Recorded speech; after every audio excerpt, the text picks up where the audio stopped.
इतना दर्द देलू दिल पर वायरल भइल बानी रील पर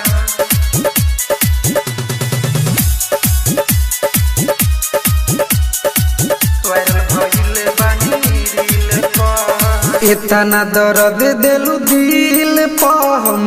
वायरल भइल बानी रील पर वायरल भइल बानी इतना दर्द देलू दिल पर हम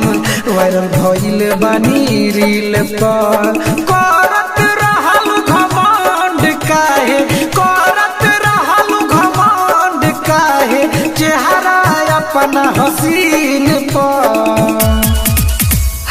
इतना दर्द देलू दिल पर हम वायरल भइल बानी रील पर इतना दर्द देलू दिल पर हम वायरल भइल बानी रील पर इतना दर्द देलू दिल पर वायरल भइल बानी रील पर mix by AG recording studio.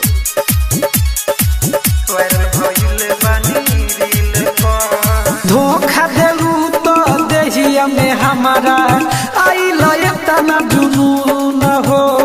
किन के कैमरा लगनी बनावे वीडियो आना भून हो धोखा देलू तो देहिया में हमारा आइल इतना जुनून हो किन के कैमरा लगनी बनावे वीडियो आना धून हो हम तो मरत रहनी तोहरा हम तो मरत रहनी तोहरा उठवा के रे तिल पर इतना दर्द देलू दिल पर हम वायरल भइल बानी रील पर इतना दर्द देलू दिल पर हम वायरल भइल बानी रील पर इतना दर्द देलू दिल पर वायरल भइल बानी रील पर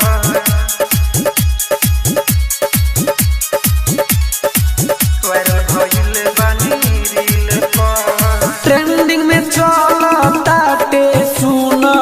हमरे नाम हो नइखे यकीन त खोल के देखला तू हो इंस्टाग्राम हो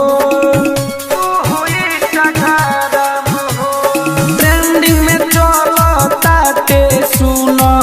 हमरे नाम हो नइखे यकीन त खोल के देखला तू हो इंस्टाग्राम हो सनोज प्रेमी सरवन बेदरदी सनोज प्रेमी बी के बिहारी फैल भइल बड़ फील पर इतना दर्द देलू दिल पर हम वायरल भइल बानी रील पर इतना दर्द देलू दिल पर हम वायरल भइल बानी रील पर एजी रिकॉर्डिंग स्टूडियो रोशनपुर सपहा।